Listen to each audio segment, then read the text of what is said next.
Hello சொல்லுங்கள். Hello. சரண்.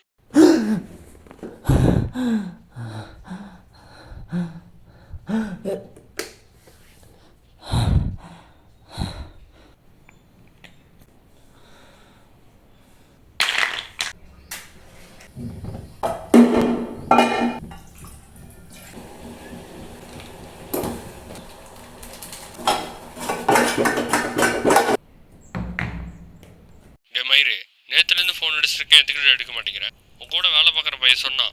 அவள் தான் நீ வேண்டான்னு சொல்லி இன்னொருத்தனை கல்யாணம் பண்ணிட்டு போயிட்டாங்க.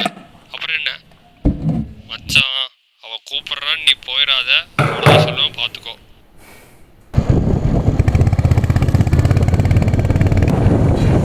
என்னோட எக்ஸ் அவளுக்கு கல்யாணம் ஆனதுக்கப்புறம் ரொம்ப நாள் கழித்து ஃபோன் பண்ணி அவள் வீட்டுக்கு என்னை வர சொல்லியிருக்கா. அவள் என்னை டேபிள் ஃபேனில் தூக்கு போடுற அளவுக்கு கேவலமாக பேசி பிரேக்கப் பண்ணான். அப்படி இருந்தும் அவள் வீட்டுக்கு நான் ஏன் வந்திருக்கேன்னா, மேடம் தண்ணி கேன் வேணும்னு ஃபோன் பண்ணியிருந்தீங்களே.